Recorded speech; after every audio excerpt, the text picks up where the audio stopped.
Bonsoir à tous, soyez les bienvenus dans le 18h Info de Télé Nantes. Dans l'actualité ce lundi en Loire-Atlantique, visite ministérielle à Saint-Nazaire avec une double bonne nouvelle pour STX. Mais le contexte reste tendu entre les syndicats et la direction des chantiers nazériens, vous le verrez. Dans ce journal également, vous découvrirez une exposition à Orvaux. Un photographe a capté des moments de vie dans le centre pénitentiaire pour mineurs. Et puis nous reviendrons sur la journée 100% basket que le public nantais a pu vivre ce dimanche à Mangin-Beaulieu. L'Hermine de Nantes et le NRB étaient sur le pont avec à la clé des fortunes diverses. Ce lundi, les chantiers STX recevaient donc la visite d'Emmanuel Macron. Le ministre de l'économie a assisté à la traditionnelle cérémonie des pièces du paquebot Meraviglia qui marque sa mise en cale. Avant ce déplacement, les observateurs avaient également pronostiqué une bonne nouvelle pour les chantiers nazériens. Elle est tombée avec l'annonce d'une double commande émanant de l'armateur italien MSC Croisière. D'ici 2020, 8 paquebots seront donc construits par STX. Parmi ces géants de la mer, le plus gros sera l'Harmony of the Seas. Il sera livré en mai prochain. Et ces bonnes nouvelles pour les chantiers STX arrivent dans un contexte social tendu. Ce lundi matin, le syndicat CGT lançait un appel à la mobilisation, un débrayage pour exiger des embauches en CDI et des hausses de salaire chez STX et ses sous-traitants. L'annonce de cette double commande va-t-elle changer la donne? Réponse avec ce reportage de Benoît Balti. En octobre dernier, il créait la polémique en refusant de serrer la main au chef de l'État. 3 mois après, Sébastien Benoît reste sur ses positions face au gouvernement. Pour le secrétaire général de la CGT Naval, la visite du ministre de l'économie n'est qu'une opération de communication. Macron aujourd'hui, il ne vient pas parler aux travailleurs du site. En réalité, il vient pour une cérémonie de mise, en tout cas de pièces, qui est habituelle au chantier naval. Et il vient profiter de l'effet d'aubaine, sans doute d'une annonce de commande de paquebots supplémentaires. Ces annonces de futurs profits pour le grand patronat, il ne va pas profiter aux salariés sans un rapport de force qu'on doit organiser dès maintenant. Et le rapport de force a déjà commencé. 200 salariés des chantiers STX ont manifesté ce matin à l'appel de la CGT. Parmi leurs revendications, la hausse des salaires et l'embauche de 600 ouvriers et 200 techniciens en CDI. Nous, ce qu'on constate, c'est qu'en 2015, il y a eu 24 ouvriers en CDI embauchés à STX. 24 ouvriers embauchés. C'est absolument scandaleux quand on sait surtout qu'au titre du CICE, c'est-à-dire le crédit d'impôt compétitivité emploi, l'entreprise STX a touché autour de 6 millions d'euros. Donc face à ça, 24 emplois en CDI, c'est vraiment se moquer du monde. Aujourd'hui, l'effectif des chantiers STX s'élève à 2300 salariés. À l'époque des chantiers de l'Atlantique, en 2001, ils étaient 4500. Pour Ségolène Royal, l'évacuation de la ZAD à Notre-Dame-des-Landes ne pourra pas se faire par la force. C'est ce qu'elle a déclaré ce dimanche chez nos confrères de France Télévisions.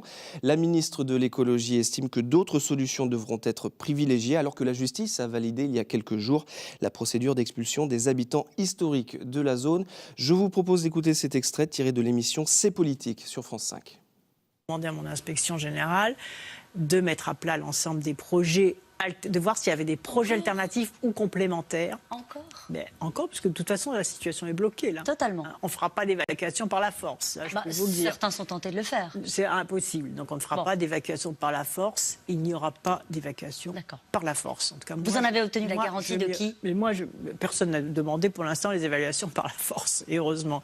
Parce que je pense que d'abord, c'est pas possible, et puis on ne va pas finir dans une guerre civile à Notre-Dame-des-Landes.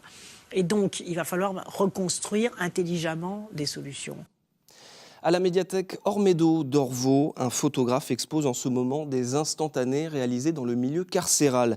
Des photos de la vie des détenus dans l'EPM de la commune, l'établissement pénitentiaire pour mineurs. Lucas Perigo a longtemps côtoyé ces jeunes avant de pouvoir les photographier et il n'a pas tenté d'adoucir cet univers difficile à travers son objectif. C'est un reportage de Jean-Michel Naga. Au milieu des romans, une plongée dans le monde carcéral entre les murs de l'établissement pénitentiaire pour mineurs d'Orvaux. Un monde clos, oppressant. Le photographe Lucas Perigo y est entré pour la première fois il y a 5 ans et il se souvient du choc. Le premier rapport a été dur parce que ça a été une réalité qui s'est... je l'ai pris en pleine poire en fait, cette réalité. avec tous les a priori qu'on peut avoir sur une prison, des choses qu'on ne voit pas. On ne pourra pas comprendre sans l'avoir vécu. Il n'y a pas la sensation, il n'y a pas le côté physique, moral, il y a tout ça qui rentre en compte, quoi. Et pour montrer cette réalité, il a fallu nouer patiemment une relation de confiance avec les détenus pour ensuite inventer ensemble ces clichés de leur vie quotidienne, en cellule, dans la cour de promenade, dans le jardin ou dans la bibliothèque, avec toujours cette tension très présente pendant ces ateliers photos. Si le premier jour je les accroche pas, moi mentalement je suis fini le soir même. De rentrer le soir et de me dire ça va pas là, qu'est-ce que je vais faire? Qu'est-ce que je vais faire avec eux? Ils sont pas réceptifs, ils en ont rien à foutre. Mais la patience a permis d'obtenir des œuvres saisissantes, comme ces sculptures réalisées également par les détenus mineurs. Toutes ces réalisations sont exposées à la médiathèque Ormédo d'Orvaux jusqu'au 7 février. Ce dimanche, à Nantes, les fans de basket ont été servis. L'Hermine de Nantes et le Nantes Basket se sont succédés à Mangin-Beaulieu pour 2 matchs de championnat. Si les déferlantes se sont imposées face à Arras, l'Hermine a manqué son rendez-vous contre Évreux. Mais pour le public, l'important était ailleurs. Jean-Michel Naga. Ils n'étaient pas à la fête hier soir et on peut les comprendre. Devant leur public, les joueurs de l'Hermine ont subi une nouvelle défaite face à Évreux dans les toutes dernières minutes de jeu. On est retombé dans le travers.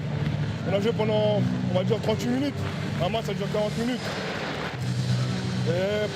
C'est pas le premier match qu'on perd comme ça fait plusieurs et ça se répète. Pourtant, cette fête du basket nantais avait très bien commencé avec une large victoire des déferlantes du NRB, 91-65 face à Arras.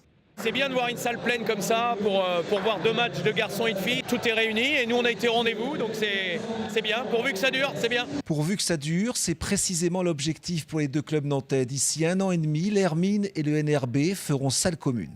Quand le palais des sports de Beaulieu sera rénové, la salle de la Trocardière sera la salle des basketteuses et des basketteurs. Ils se partageront les équipements, ils mutualiseront un certain nombre de choses. Ah oui, on attend la salle avec impatience. Maintenant, les déferlantes sont en Pro A, nous on est en Pro B. Il faut qu'absolument cette année on joue les playoffs, c'est pas gagné, mais il faut qu'on le fasse pour être dans 1 an ou 2 en Pro A. Ouais. La balle est donc dans le camp des joueurs de l'Hermine. Leurs performances seront déterminantes dans ce projet pour fidéliser le public et l'amener à la grande salle de la Trocardière, dotée de 4500 places.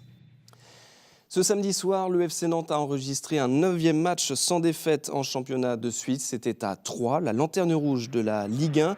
Une victoire, 1-0 grâce au néo-nantais Guillaume Gillet sur ce centre d'Adrian. Le Belge bat le portier troyen avec un peu de réussite puisque son ballon est dévié par le défenseur. Grâce à ce résultat, les Canaries grimpent de 2 places et rebasculent dans la première moitié du classement. Ils sont 9e avec 32 points et seulement 4 unités de retard sur la 4e place. Et malgré cette victoire à 3 et cette bonne série en championnat, le FC Nantes s'active en coulisses pour tenter de se renforcer. Il ne lui reste que quelques heures. Les portes du mercato d'hiver se refermeront ce lundi soir à minuit pétante. Michel Derzakarian espère l'arrivée d'un joueur de couloir, mais les opportunités ne sont pas nombreuses. Est-il encore possible de dénicher la perle rare pour le FC Nantes? C'est un reportage d'Olivier Caillé et Denis Vanier. Le mercato est fini ce soir, on verra ce qui va se passer d'ici là. Le sujet ne semble pas faire bondir Michel Derzakarian. 2 à 3 joueurs étaient annoncés début janvier par le président Kita. Seule la bonne pioche Guillaume Gillet a rejoint la Loire-Atlantique. À quelques heures de la fin du mercato d'hiver, ce lundi soir à minuit, l'équipe ressemble encore beaucoup à celle qui prenait la pause à l'automne dernier à la Genolière, à quelques exceptions près. Lucado parti à la Gantoise et Ismaël Bangoura en Arabie Saoudite sont les 2 seules certitudes côté départ. D'autres, un temps annoncé partant, les imiteront-ils dans les prochaines heures? Visiblement non. C'est des rumeurs, pour l'instant il n'y a rien eu de spécial, donc non, normalement je serai là jusqu'à la fin de saison. Après c'est vrai qu'il y a eu des bruits ici et là, mais voilà, après nous on se concentre sur le terrain. Maintenant, après une fois que l'heure fatidique ça sera passé, voilà, il n'y aura plus de suspicion possible. Les suspicions sont allées bon train en revanche du côté des arrivées. Mais Mathias Suarez, l'attaquant d'Anderlecht, ne viendra pas et le prêt sans option d'achat du Rennais Pedro Henrique, un temps annoncé comme acquis, a pris du plomb dans l'aile ces dernières heures. Un transfert définitif serait encore à l'étude entre les 2 clubs. Il ne dépassera pas les 1,7 million fixés par Valdemar Kita, bien loin des 4 millions réclamés par les dirigeants rennais. Et comme à chaque journée de championnat, Télé Nantes rediffuse le match des Canaries. 3 Nantes, c'est à revoir ce soir à 19h20 et 23h50. Et tout de suite, c'est la météo sur Télé Nantes. Très bonne soirée sur notre chaîne et à demain.